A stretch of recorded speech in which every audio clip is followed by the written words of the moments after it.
I'm glad to be back in the theatre. But I did enjoy producing, directing, and acting in a film. I thought it was the most beautiful job, wonderful job. I loved it. I think perhaps more than I've loved anything. But I felt that I was getting a bit past it from the age point of view. It was tremendously arduous. I'm not a weakling or anything, but actually, I think running a company and playing a few parts like Othello and directing plays and managing the administration is quite enough for little old me. Sir Laurence Olivier, who is here this evening, is by universal consensus, in a profession where consensus is rarely ever achieved, one of the greatest of living actors, and very likely the most accomplished in the world. As a matter of record, he's long been regarded, again I think universally, as an historic figure in his own time, a professional descendant of the great ones, a handful of great ones tracing back to Richard Burbage, who created for Shakespeare's own company some of the same roles which Sir Laurence has recreated brilliantly in our generation. Burbage, Garrick, Kean, Irving, these and some other great English stars of the past are of the past. They exist in the books only, and some of them rather dimly and sketchily. Laurence Olivier is very much present, never more active and never more successful. He's played most of the great classic roles, Hamlet, Othello, with sensational success in a production which he's going to present in Expo 67 in Montreal in October. Macbeth, Richard III, Oedipus, Henry V, some of these in films as well as on the stage. And also great modern characters like Archie Rice in The Entertainer, Ionesco's hero in Rhinoceros. He's also a director of distinction and is presently the artistic director of the National Theatre of Great Britain, about which he and I are going to talk, among other subjects. So Laurence, as I understand it, the National Theatre of Great Britain is an heir or successor to the Old Vic? It's, yes, a successor to the Old Vic. It's in the same, you're in the same playhouse for one thing. The same playhouse, yeah. But it's a temporary home for us, really. Well, was the Old Vic idea what the National Theatre took over? No, it's a different idea. Wasn't the Old Vic a kind of repertory? It was not really, not true repertory. It was true repertory for a brief while, when Ralph Richardson and myself were resurrecting the Old Vic at one time in 1944 and 45. And then in the United States in 46, I remember. That's right. Yeah. And the Old Vic had been bombed, and we were playing at the New Theatre in St. Martin's Lane in London. Yeah. And there we did try, for the first time in London, this business of constant repertory and never doing the same play 2 nights running, etc. Yeah. And the basic pattern was the classic theatre, wasn't it? Yes. Wasn't that what you did mostly? Yes, yes. But mostly the Old Vic used to run plays for about 4 weeks. And then the National Theatre is dedicated to a repertory, isn't it? I mean, to doing important plays or significant plays. Yes. Is the basis the classical repertory? I mean, like yes. Shakespeare? Yes. Its brief is to cover the spectrum of world drama. I see. Of course, that does involve one, as the spectrum of world drama is more concerned with the past than it is with the present. It does involve one with a great many classical revivals. It's expected, of course, as it's the National Theatre of Great Britain, to do a certain percentage of British works and a slightly smaller percentage of foreign works and I suppose 20% at the most of modern works. And do you feel at this time now, how old are you now? 4 years as the National Theatre, or yes, pretty close to that? Opened on October the 22nd, 1963. So you're not yet, you're only 3.5 years. Yes, we're riding up to 4 years now. How much progress do you think you make? I mean, how do you feel about it at this particular time? Does it seem to you you're heading in the right direction? Well, my chief objective, I think, is being attained, not unduly slowly, and that was to create a company whose excellence would gradually increase and increase and increase until the company itself would be the star. That was my idea. Not Laurence Olivier, but the company. Not Laurence Olivier, no. Aren't you billed above the title? Or? Oh, no. Oh, no, no. Oh, you're not at all? No, no, no. Everybody is built in alphabetical order, whoever Oh, comes. my. No, there is no star system. It is absolutely contrary to our ideals of the star system. I think what I feel is that in the years to come, if a player is supposed to be a National Theatre player or known to be a National Theatre player, he will be supposed to be a star. Ah. That's the- Well, as a matter of fact, it seems to me you've given prestige to people. I spoke to somebody, you know, Hume Cronin, only recently, Yeah. and said now that it's reached the point where companies like yours, what the English actor wants to get into, that you have to get into these for prestige, whereas it used to be in the West End. Would you say that? Yes, I think that's fairly true. And that's getting to be quite an achievement. That's an achievement for your company, isn't it? That's if you've very been able to nice. make that. It's very nice. How do you plan out the repertory for a given year? Do you have a lot to do with that yourself? Oh, yes. Yes, we have a literary manager, which is our way of putting the German word dramaturg, and Mr. Ken Tynan, Yeah. and we work together on it. The idea, of course, is to keep plenty of variety in the repertoire. Well, you mean you and Tynan together are practically the people Yes. who decide? Oh, that's good. You don't have to consult. Well, once in a while you have a little board of directors that Yes, we pops do. up. I see. We do. We have a drama committee, which is part of the board, to whom we report our desires, Yeah. and they criticize it a little bit and recommend it to the board. But the fact is, of course, that to choose a repertoire of plays, take one Shakespeare, one Chekhov, one Restoration, one modern, and one Chinese or something, that's really quite an easy game to play. It's not very difficult to do that. The difficulty is to be sure, or to guess, what plays are going to be successful, and what color will be lost from the repertoire, and how to replace that particular color. And then you also have to figure out what actors you've got or actresses that can play the ones. You have to begin with that, don't you? Oh, yes. How many do you have now? 60 people, something About like 73 now. Yeah. The company is divided roughly into two parts. We call them, for administrative purposes, we call them A and B. And there's no seniority in either of the two companies, between the two, I mean. But it's a way of being able to go on the road occasionally. Otherwise, you have to recast all the plays every time you go on the road. So that we can, what it means, unfortunately, is that if we've got 8 plays in the repertoire, which we often do have, if we go on the road for 6 weeks, we send 2 of them on the road, or 2 of them for a certain amount of weeks on the road, and 2 others. We've usually only got about 2 left for London, because there must exist a certain overlapping in the casting in order to achieve a proper standard in the company that does each play. Has everybody in the company been invited in by you as the artistic director? Or you hold Yes. auditions, or you just say, no, I'm I afraid want... that awful habit is the only way of doing it. It's The only way audition I've ever is? found. I'm sorry, yes. It's a very bad habit, but it's the only way I know of. It's very unfair, but I don't know of any fairer method. Unless you happen to see actors about the place, and we do travel around, talent scouting, of course. Oh, do you, in England? Oh, Yeah. But I say in England, you've got to limit yourself to English actors for the National Theatre, obviously, haven't you? You wouldn't import foreigners to play in that. It's possible. Is it? I mean, Yes, you might it's take possible. American actors? Oh, yes. It's for special engagements, but I'm afraid our equity laws are just as unfortunately disquieting in our country as they are in yours. I know. There is a prejudice against foreign actors. I remember very well what started it when I first played in New York. The English actor was very much the fashion in 1929. And obviously that put an American actor's nose out of joint. And then the next crisis came when Hollywood went over to the talkies. And the producers originally thought that the American public would only wish to hear the most cultured voices. And the English were reputed to have such voices. I don't think they have at all, but they were reputed to at the time. And again, there was a sort of feeling of unfairness to the American actor.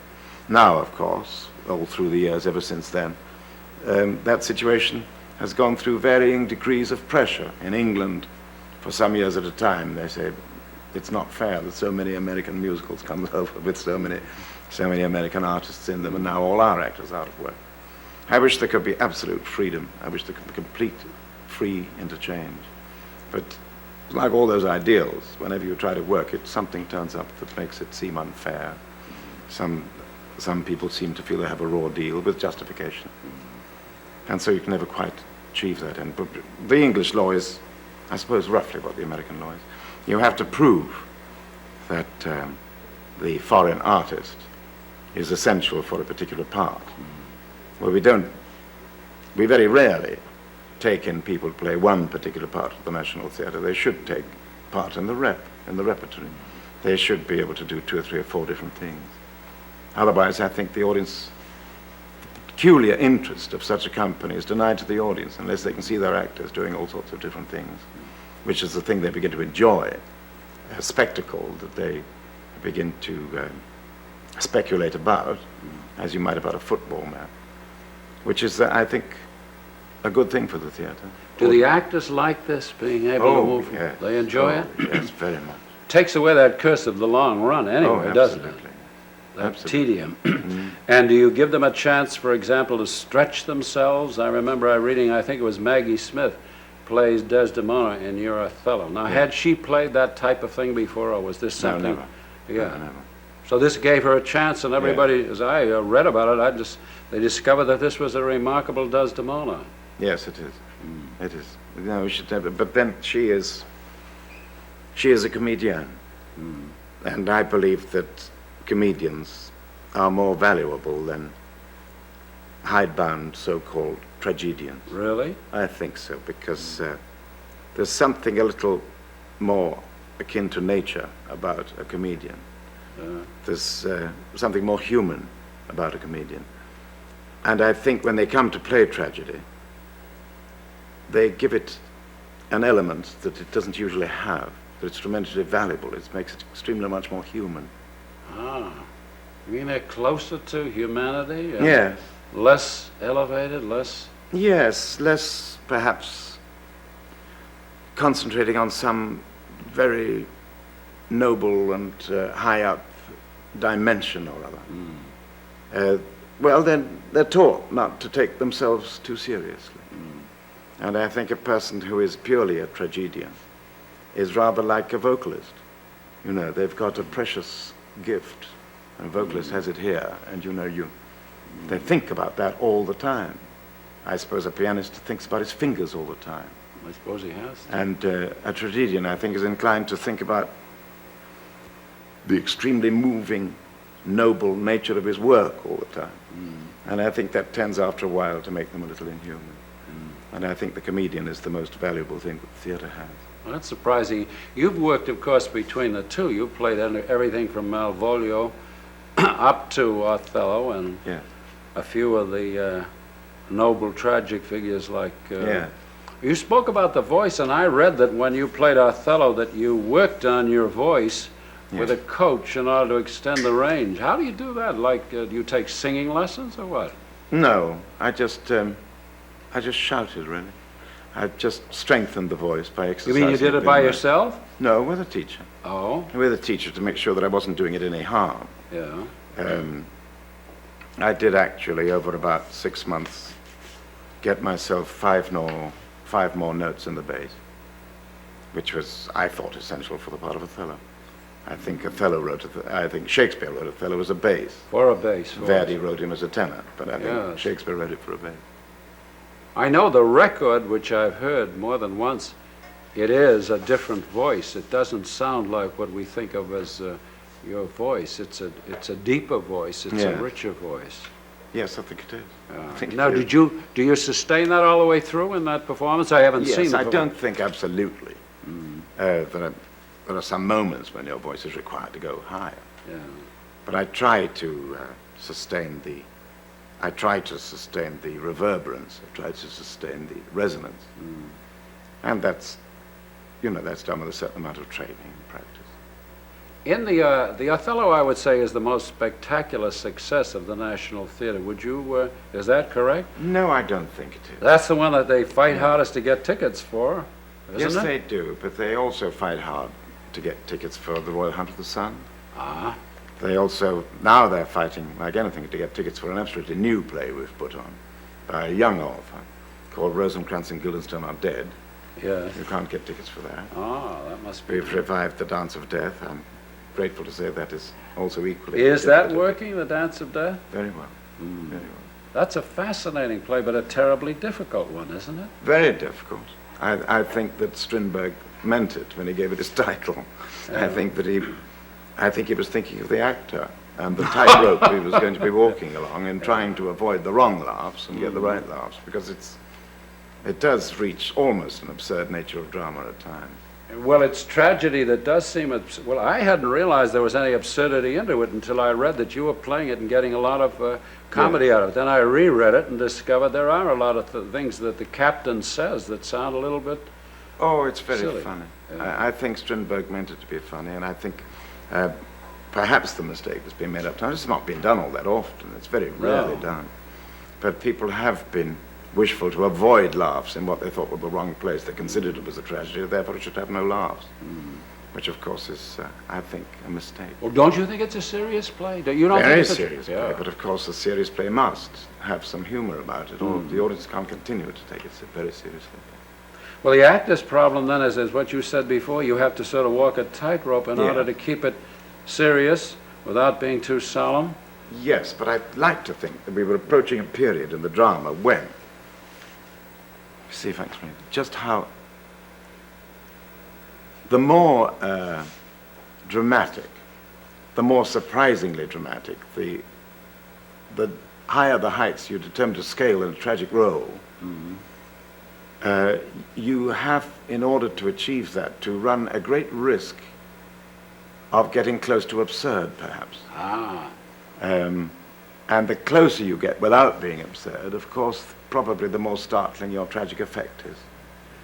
And so that leads me to suppose that it's possible eventually to show that the line between tragedy and comedy is extremely thin. And I myself would like to think that as a tragic occurrence, a tragic circumstance in our everyday lives, something that makes us beat our breasts and tear our hair, probably are a chuckle to the gods. I think if we can get the audience attuned not to mind, or not to think it's a mistake, or not to think that it's the actor's mistake if they laugh in what might be considered the wrong place, I think it's permissible, or should soon be permissible, to be slightly absurd in the tragic part, and thereby putting the audience into the position of the gods. A kind of detachment. Yes, that's what I think is going But to be how interesting. difficult to do that? It's difficult to take the audience with you, because I still occasionally do take such risks myself. And occasionally I find some critics say very nearly absurd, very nearly became ludicrous, very nearly, that was a laugh that I thought was in the wrong place. And that isn't my point. But you like to take chances too, don't you? Yes, and I don't mind the audience. As an actor, I mean, you like to run the risk if you figure that you can maybe get a new effect or a truer effect. That's right, that's right. More human. I remember when you did it in the Beckett, when you played the second time you played Henry. Yes, yes. After doing the Beckett part, you did the Henry in Boston. Yes. And at one point in that, as Henry, you hit the floor and began to roll around. I remember at that time thinking, oh no, this can't be, and then being held by it and being stirred by it, and then thinking, oh, I wonder how he's possibly going to get out of that. If he goes too far, it'll be ludicrous, but you got up at just the right second. And it became part of Henry II, and it made me have a feeling that this is what Henry II would do at that time. Now, that's what you mean by taking a risk, isn't it? Yes. Wasn't that a risky thing to do, you think? I suppose it was. It might have been a little over-spectacular, perhaps. I don't think it was. It just seemed to be at that time. That was something that you thought of yourself, too, wasn't it? Because I asked Peter Glenville about it, Yeah. who directed it. Yes. Well, again, you see, I was about to say, I don't really mind the audience laughing in the wrong place. Well, in the first place, my good sense tells me they're enjoying themselves, and that's what I'm supposed to be there for. Yeah. But in a more serious sense than that, the point of tragedy is catharsis. The point of Greek tragedy which is the original, was to bring huge crowds of people into a house and purify their souls by a catharsis, and I suppose you could call a catharsis a purge of the soul. And that was the point of it. And that made them better. It was rather like going through acts of contrition in more modern religion. I mean, a confession and penance and act of contrition and absolution. That, in a way, was the same idea. You suffered a tremendous sense of remorse. Now, what can improve on that situation is that if, for instance, in Othello, there can be a time, and there is a time in the play, when I'm perfectly sure that it's right that the audience should be on Iago's side and want him to hurt Othello. This stupid gentleman, this idiot, this brutal sort of savage, go on, thrash him, go on, thrash him. And then it wouldn't matter if you introduced a kind of absurdity into this character to increase the audience's relish at him being tormented. Now then, that's all right, provided you're not too late to make them sorry. And then if you do make them very, very sorry, then that is the catharsis we're after. The trick is to be able to build them up one way and not build them too far. I always say to my actors, don't mind getting a laugh. If you get a laugh in what you think is an unfortunate place, you just make them sorry afterwards. And that's the sort of idea. That would be the sort of trick. A trick, but it's a little bit more than that. Well, it's a design. Yeah. In the Othello record, I noticed you did something that was startling. When Iago sees Cassio and Desdemona together and says, I like not that. Then Othello says, what did you say? And you suddenly changed your voice there and made it very sharp and harsh and cruel. And this was a kind of sudden harshness and cruelty, it seemed to me. And I was startled by hearing it on the record, and then I had a feeling, well, this is a foretaste of the Othello that's going to be harsh and sharp and cruel. Was it indicated? Well, it was meant to be. Perhaps it was. I think it probably is as a reading and innovation. I wouldn't like to claim that. But I think you can take two lines on that scene.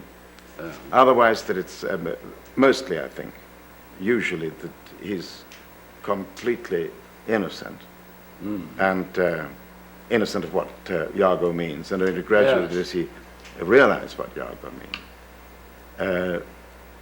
That, in fact, Iago is expressing jealousy of Cassio. Or else you can decide at once that Othello is wise enough to know you're after his job. And to play the first part of that scene as if almost with pity for Iago for playing it so obviously. Then after that, it gives you a much later chance to start being really jealous. And the later you can be really jealous, I think it's the better for that scene. Otherwise, that particularly strong, singular mood goes on for a very long time. And I was trying to find means of delaying that. And I think it's fairly truthful, all right. And I think it's convincing. It convinces me, and I think it convinces the audiences, all right. And if he plays it, that I know what you're after that lieutenancy, you know. And he's amused at Iago. Now that takes up a bit of time and holds off the moment when he has to be jealous. Then he has to be jealous. And then it makes a terrific, eventually, it reflects much more virtue in the cleverness of Iago, because in spite of this, he can still get round it. And of course, that increases the feeling of why he can get around it, is because I took an awful lot of this characterization from Professor Leavis and his brilliant exposition on Othello. Say, whom I owe a great debt. I've never met him, and I'd love to shake him very warmly by the hand and embrace him and thank him. But it increases the fact that the idea that one of the basic wrongnesses in the character of Othello is his self-deception. If we take it that a very easy way of taking Shakespeare, a very easy way of understanding the tragic theme of Shakespeare, of course, very easy and very obvious, and I'm sure everybody's thought about it years ago. But it's a perfect statue, a perfect image of a perfect man with one fault. This very tragic theme is recited absolutely word for word by Hamlet in an early scene in the play of Hamlet. So oft it chances in particular men that by some vicious mole of nature in them, by that one particular fault, we shall see, I can't remember the line now, but we shall see how he is destroyed by one particular fault. And that tragic theme exists through the whole cycle. It's Othello too easily jealous, that's the obvious one. Macbeth too ambitious. Coriolanus too proud. Otherwise perfect. King Lear too indulgent of ill humor, in other words, too easily sulky, too willful, too senile, in fact. And you can go right through them and find the fissure in the statue easily enough. But in a lot of them, there's a companion fissure in the statue. And it doesn't exist in all of them, doesn't exist in Macbeth. But in most of them, and the other vice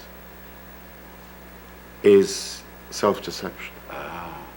And in Othello's case, he builds himself up so powerfully because he's black, because he must have been regarded in the Renaissance times as half a savage.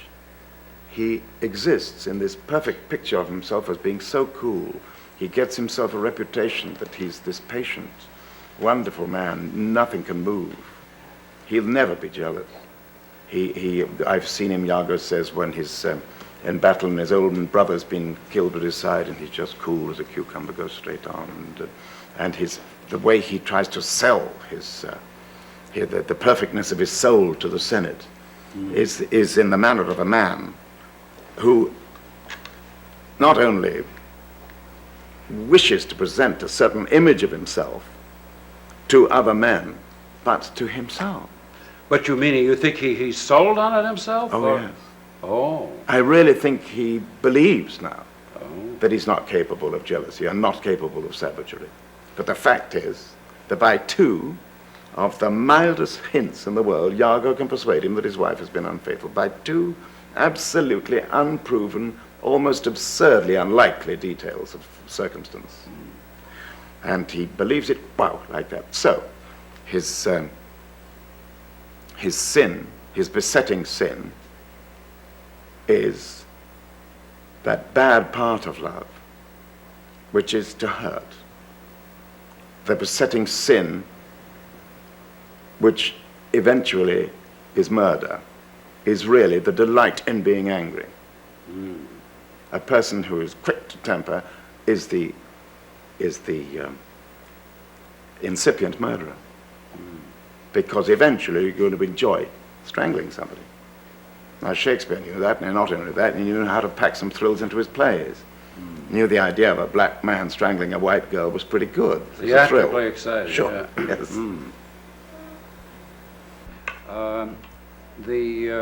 You played it before with Richardson, it seems to me, at the Old That's Vic, right. didn't you? And you played Iago? I played Iago, and I didn't begin to understand the part. Yeah. No, we were filled with all sorts of psychological inferences at that time. Yeah. We were under the influence of a man called Professor Jones, Oh. very brilliant man, Yeah. very brilliant psychologist, and we slavishly followed his idea, which was, and this sounds a little near the knuckle, but it was that unconsciously, so we're on safer ground, unconsciously, subconsciously, Iago was in love with Othello. You see, it's a very, very rich psychological field, all that. But it didn't really come off because the audience couldn't understand what the hell was going on. And it was a complete failure. And I thought then it was necessary. I didn't know as much about life. These parts that Winnemana says when I was 28 years old or 27 or 29 or something like Macbeth, they seemed so impossible to reach, whereas the experience of life itself teaches you infinitely much more about them. I couldn't see how Iago could possibly be so villainous without some psychological reason.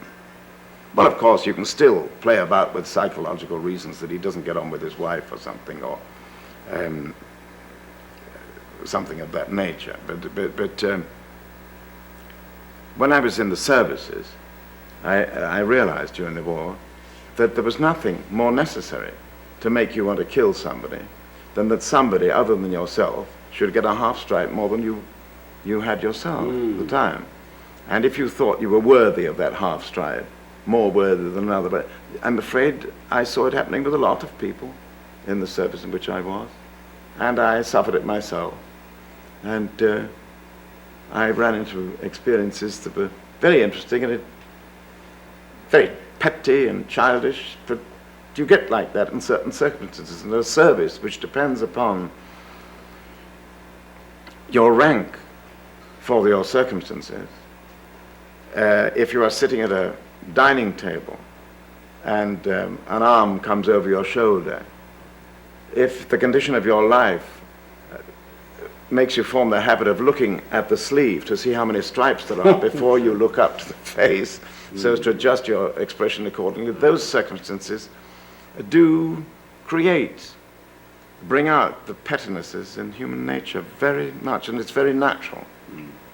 And so I found all sorts of reasons why it was not necessary for there to be any particularly psychological reason for Iago's villainy, because I became a villain myself, and I certainly wanted to kill more than one person. For a half stripe or a whole one? Oh, only a half. Well, then Quite enough. in other words, in the very first scene, when Iago says to Roderigo, in effect, this man got the job Cassio because I was the one that was entitled to it. He's no more than a bookish theorist, and that, you feel, justifies the whole thing then. Oh, absolutely. That's enough of an impetus. Almost entirely. Another thing is that Iago is a very naughty boy. Yeah. And he likes evil. He likes, it gives him a feeling of power. He's got an inferiority complex, and it's quite right that he should have, because he's not a very clever fellow, except he's got a brilliant mind, he's got a brilliant gift for evil, for plotting, for tripping people Don't up. you think he makes it up as he goes along, Oh, too? yes, I think he starts it as a game and then gets caught up in it. He gets caught up at the point where he can't Yes, he stop can't go it back. anymore. And like a fellow himself, neither of them ever think of what's going to happen afterwards.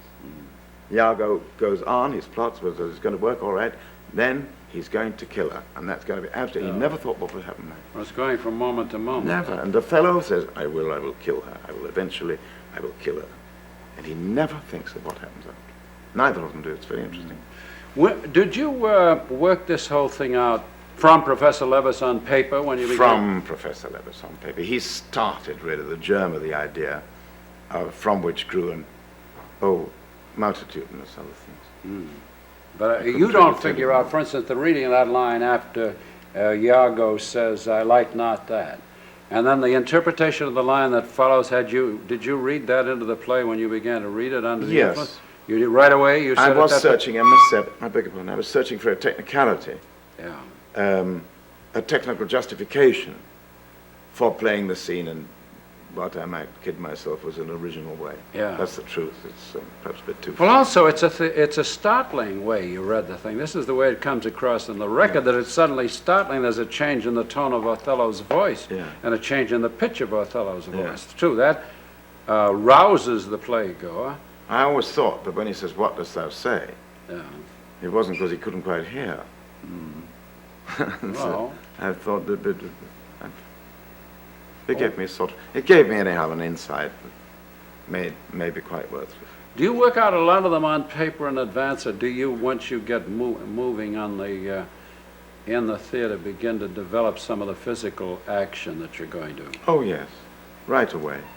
Right away? Right away, as we say in England, have a bash, right away. And things come out of it. Yeah. Things come out of it with your fellow actors. Things I come see. out of it for yourself. Right away, and it builds, up and up and up until it's stacked with detail. But we hope is never recognized as detail because it's not meant to be shown off as a clever trick. In other words, you begin with a concept like in that Othello, and then you begin to develop the concept. You say, this is the line I want to Yes. take, these are the effects I want to get, but then you begin into rehearsal, you begin to figure, well, this way I can get that particular effect, let's try it this Yes. way. Do you do it that way? Do you try things and discard them? Is there a certain Oh, amount of yes. trial and error? Oh, great deal. Was in the Archie Rice, this one always fascinated me. How much of that was trial and error? Did you have a pretty clear picture of Archie before you? I did. It was such a masterfully written part by John Osborne. I suppose, but somebody was asking me yesterday, I'm awfully sorry, I sort of forgot. And sometimes you get a question like that, you can't quite remember the answer. But I was asked, and I often am asked, what my favorite part is. And very ungratefully, I said, I don't really think I've got one, but it's very ungratefully and forgetful of me, because the truth is that Archie Rice is by far my favorite. Is he? By far. And difficult to play, isn't he? Well, I didn't find it, so I found it very easy to conceive. And not at all difficult to keep consistent. At least I hope it was consistent. One of the extraordinary things about Archie, to me, and his coming through, is the fact that this is the third-rater, Archie Rice. Professionally, he's a third-rater, isn't Yes, he? And in his life, he's a third-rater. And that's bad, but Archie Rice has wit enough to know Yes. that he's a third-rater. Yes. Now, this must be the most terrible burden of them all. In a sense, he seems to me to have more tragic vision than somebody like Othello. I don't think Archie's kidding himself, is he? No, he's got this terribly pathetic ambition to, as he says, to get up there, to get up on the stage and feel he's holding an audience. And that really, it's never very successful. I don't suppose it ever was, but I think he feels that somehow it might be one day, he might click like one of his successful rivals, if he can just find the means, if he can just find the formula, he'll make it happen. But he knows he's no good. It's a very pathetic character. Would you revive that with the Archie, with the National Theatre, for example? You did that, of course, under your own management, didn't you? No, I did it for private- George Devine of the Royal Court. Levine, oh yeah. George Devine. Devine, Royal excuse Court. me. He's, Is that the kind of thing that you might take back into the repertory of the National Theatre eventually? It's possible. But of course, I'm not anxious to take the lead in every play myself. Very far from it. I actually, out of 26 plays, there are people who are unkind enough to regard my management of the National Theatre as a thinly camouflaged actor management deal for myself. But when I say that I've put on 26 plays, I've played in 6 of them, and only 3 of those 6 parts could be called leading parts. Oh, only that many? Yes, the others have been medium roles or small parts. And out of 26 plays also, I've only directed 4 up to now. I'm just about to direct another one, Chekhov's Three Sisters. It's going to rehearsal in about 2 weeks' time. You'll That'll only play- be my 4th production. You will play in the Three Sisters? No, I won't play. You won't play that at all? Just direct, which I love doing. Do you get any chance now to do motion pictures, direct in motion pictures? No. This takes up all your time, right? Oh, yes. Well, I always found it took me, a motion picture took me a year as a director. A whole year? Including the scripting and the casting and the shooting, and afterwards, of course, the scoring and the looping and the dubbing and the printing and everything else. It's about a year. It always has me. Then I've always done what were for their times rather ambitious films. They took a rather long time to shoot. Henry V, you see, was shot in wartime in 1943, and it took very near a year to shoot. We did the battle scenes in Ireland, which was a very unwise thing to do in normal circumstances, but in wartime circumstances it was the only thing to do. Why was that unwise? Oh, because of the weather. Oh. Because you had to have sun for Technicolor in those days. You couldn't shoot without sun. Those bad We only had scenes. one camera. We had no quick grinding camera for any trick shots or anything. And so it presented great difficulties, and it took 8 weeks to get 10 minutes. So that was the sort of rate of the thing. And most of the films have been rather ambitious like that, rather difficult to shoot, partly because of the Shakespearean medium, which is, it's not always apparent at first how to do it from the technical point of view. And so I gave it up after a bit. And anyhow, I'm glad to be back in the theatre. But I did enjoy producing, directing, and acting in a film. I thought it was the most beautiful job, wonderful job. I loved it. I think perhaps more than I've loved anything. But I felt that I was getting a bit past it from the age point of view. It was tremendously arduous. I'm not a weakling or anything, but actually, I think running a company and playing a few parts like Othello and directing plays and managing the administration is quite enough for little old me. I would think that'd be about 18 hours a day, 7 days a week, isn't Something it? like it. Perhaps not 18, but 14. Most days 15. Are you able to keep all these actors? You've got some awfully good actors there. Now, Yes, how do they you are keep very them good. in terms of salary? Can you get a government subsidy? Are you able to Yes. pay them enough to? Yes, we don't pay them what they would get in the West End of London. But we pay them, I think, in an interesting way, which I thought up, to give a interest in the proceedings. An interest in the salary check was to give a basic wage, so that it's so much a year. They get a yearly salary. And over that, so much a performance. Oh. So there was a little interest, even in playing a slightly boring part, if you see what I mean. In other words, even if they take a small performance, a small part, Yes. they get a kind of bonus for it? No, they get a performance fee over and above their basic salary. Oh.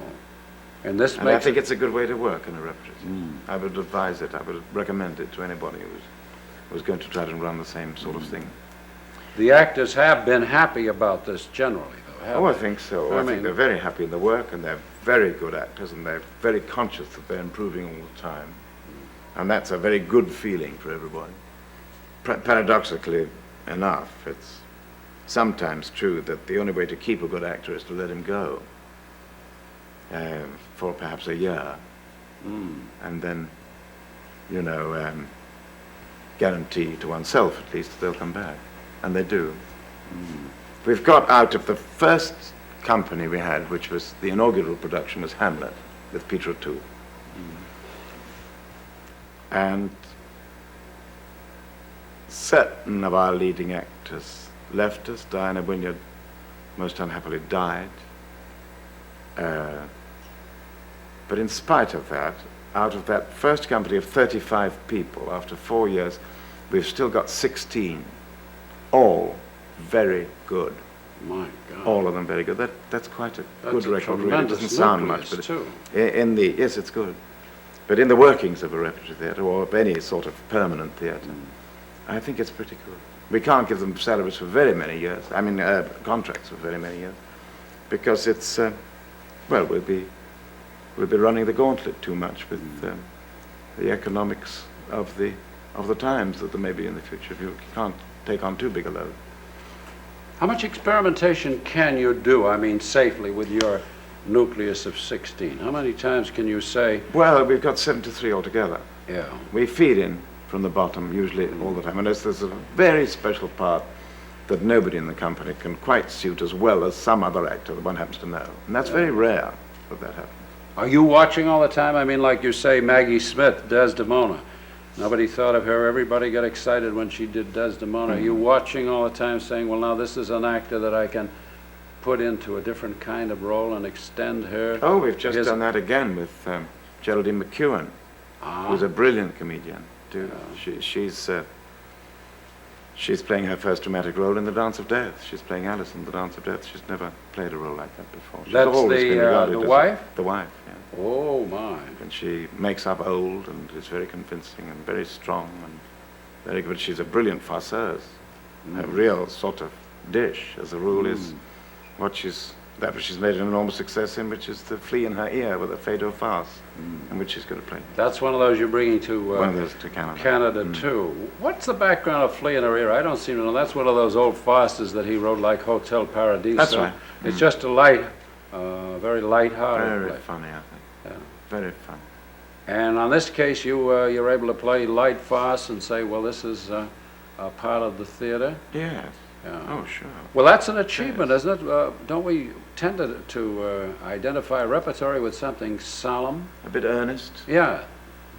Don't you think that's wrong? I think the idea I of think farce... it's wrong, but I think perhaps it's putting it a bit strongly to say that. I think a repertory company is supposed to do comedy and farce, all that. Well, comedy, yes, Yeah. but farce... Yeah, I think it should be normal practice. Yeah. And the audiences love that, I suppose. Oh, yes, they eat it. That's one of the favorite ones. Oh, it's lovely. Well, that was you were asking me about Tynan's job. No. He occasionally presents me beautiful packaged deals of ideas. He said, you must do, it's called La Pousse à l'Oreille by Feydeau, and get Jacques Charon across from the Comédie Française to direct it for you. Now, that was a pip of an idea. 3 ideas, bang, bang, bang, all in one. I mean, he's marvelously useful like that sometimes. One's very lucky in one's advisor. In the, when you now bring these plays to Canada, the Othello is out of the repertory, isn't it? You're going to have to... Going to bring it back. Bring it back. Yes. You have to, do you have to, in that case, start from scratch? How far back do you start? You say, now I know the Othello I want to play, and Yes. you've gone from there and adjust? Yes, but owing to the inside workings of the company, which is too boring a thing to go into, I have to recast an awful lot of it. It's not for a minute that the cast won't be as good, because it will be as good. But it will be different. Almost myself, I beg your pardon, Joyce Redman, who plays Amelia, and myself, I think, will be the only original members of maybe 1 or 2 others. Smaller parts that are the same, but for the most part it's completely new, absolutely new sheaf of actors. And that will take a lot of rehearsal. Love for Love will change a little in the cast too, naturally, because we now have to weed out the companies, one lot to stay in London and one to come to Canada. Oh, yeah. And the only change in the cast on the free in the year is me. I'm going to play a small part in that, which I'm looking forward to. But you do, I mean, when you say we will recreate Othello now and Joyce Redman stays and you stay, Yeah. then do you start a full schedule of rehearsals in a case like that? Yes. You're going to have to do the whole thing all over again. Now, do you, in such a case, do you say, I know Othello, I've got the pattern, but maybe something will come as you work with a new cast? Pretty easily. Easily. That could develop, well, it wouldn't be a major change, would it? You I don't know, it might be. It'd be rather nice if it was. you like the startling, the unexpected things, huh? Oh, yeah. How do you maintain a part, as a matter of fact, in anything like freshness? Well, repertory is easier. Well, it helps. It helps, because you're always a bit nervous. You never get overconfident in repertory. You're always a bit nervous. There's always a few days since you've done it. There's always a slight edge of anxiety. Well, that's good, isn't it? It's very good, and what's more, it keeps the format of the production much more to the original standard. And I remarked that once when we were doing Uncle Vanya on the road, and we had to do it more than we were expected to do it because we were not ready with Othello, because I had been sick. I'd been sick for a whole month of the rehearsal period, and so we had to delay it. And I had to play Uncle Vanya much more than I was expecting to on the road. And suddenly, in 3 weeks, we gave about 15 performances. We'd never done nearly so many as that in a row before. All Vanya? Yes, all Vanya. Oh, Vanya and one other play. Yeah. The production changed more in those 3 weeks than it had in 3 years. Simply because people were more and more familiar with it, and timing got different, and it wasn't always bad, but on the whole, if you liked a bit of work, as it was originally, you get it much more like the original, the less you do it, the fewer times you do it. Each time you come back with a kind of new tense tension? That's right, and it's going to be a much more faithful copy of the prototype, you see. And the tension is necessary then? Oh yes, I think so. Because if you begin to relax and relax. It's like flying, you know. You can't be too relaxed, you can't be too tense, you must be just poised. With the right mood, with the bubble in just the right place. Well, this must be immensely exciting then, for all of you. I mean, to be able to keep going into these things instead of saying, Yeah. oh, I've got to do that again tonight. I'm going to do this tonight, and I wonder if I can hang it onto it and get it right that way. The same, you don't get bored, if you understand, but nature provides, unfortunately, the same tricks with your memory that it would if you'd been playing Othello for 3 years solidly. I mean, there's no question that if any actor did that, in the third year, he'd begin to forget the part. It's just that the brain is tired of remembering it, and it's tired of sending these messages to the mouth muscles. It's just tired, and the mouth muscles are tired of taking them. And so you almost willfully, it willfully plays tricks with you. I think it's to keep you, I think the brain does it in order to keep you excited or something.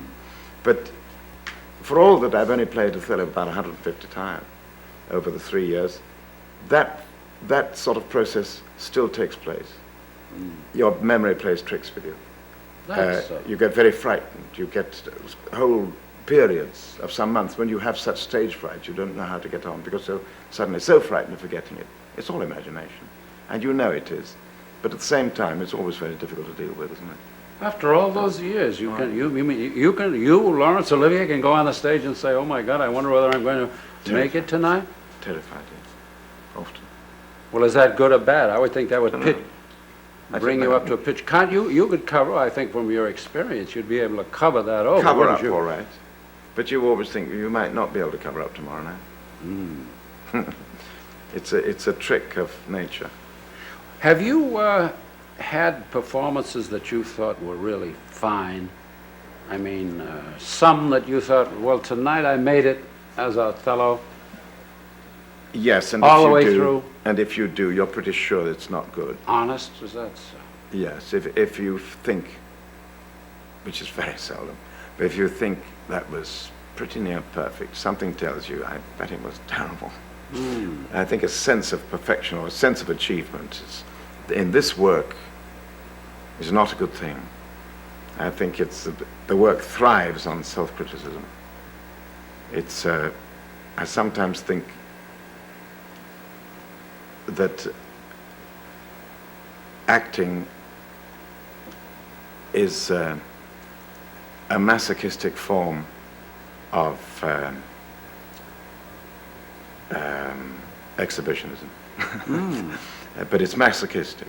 You have to suffer. I'm sure you do. And you're regularly? allowed to enjoy it. No, not regularly. No, you're allowed to enjoy it sometimes. But for a role like Othello, I think it's impossible to enjoy.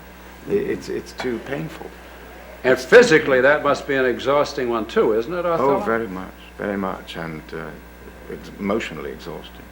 I mean, perhaps I'm not a real actor in that I cannot think about anything else when I'm doing it. I think you're supposed to, aren't you? I mean, in our young days, you were always supposed to be able to think about what you were going to have for supper or something. You were doing a big emotional scene, but all right, if that's real acting, then I'm not a real actor. I have to feel it. That's so. Then you play Othello and you're in there emotionally. Yes. Feeling it. Yes. Oh yes. It doesn't. You come to it from here, and then you begin to. Yeah, all over. But you can't convince yourself in it without feeling it. And I think if you can't convince yourself in it, you're not going to convince the audience, I think. Do you have nights when you figure, well, gee, I'm not doing it tonight, but then you resort to some of the devices or techniques that you've learned down through the years? Yes, and you put up a front. Yes, but it's not only for a very little while, because you know that that's not going to do. You must get the thoughts back somehow. You must get the sensations, spontaneity back. And it's probably to do with some very simple thing like you're not really listening to the other people. Something like that. Always say to my beloved actors, you know, if ever a thing gets mechanical, it's always because you're not listening. Not listening to the others, huh?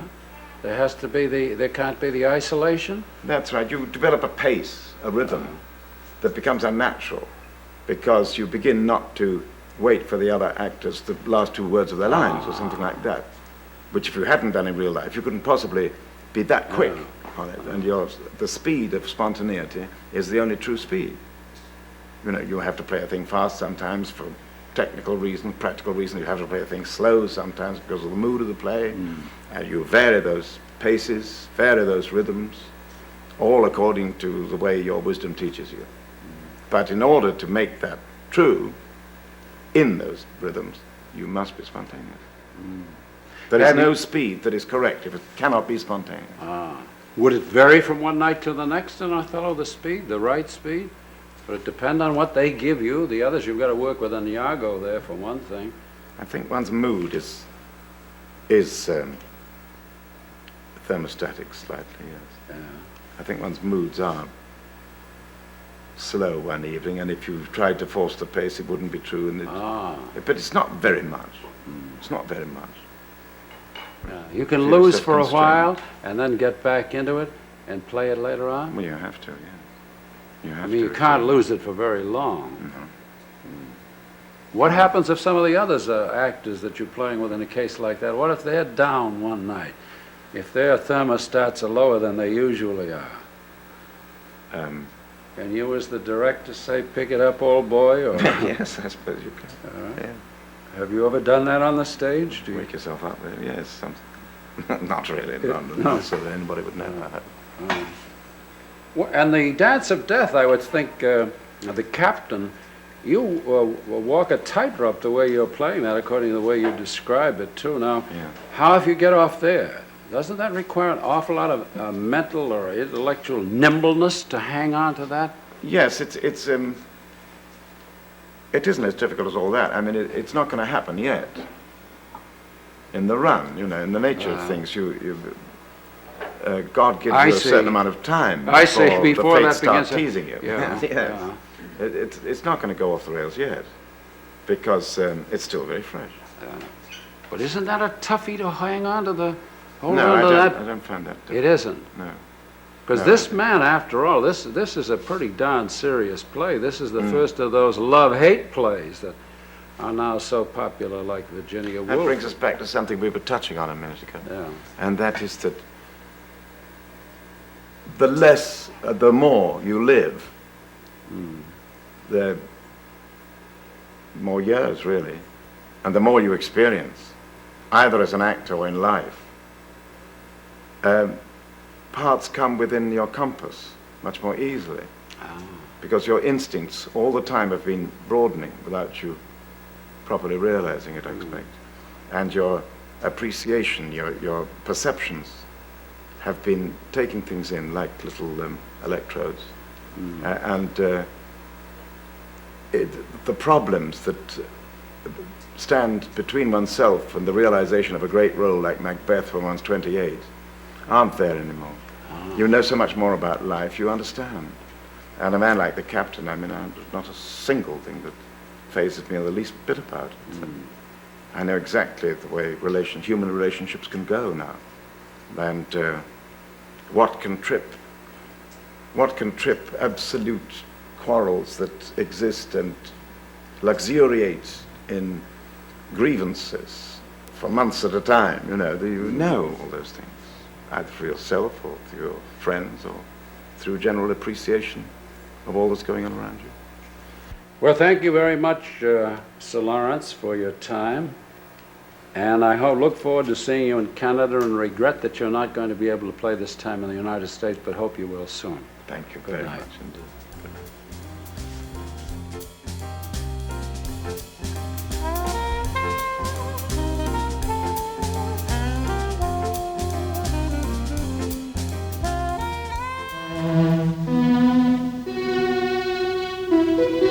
This is NET, the National Educational Television Network.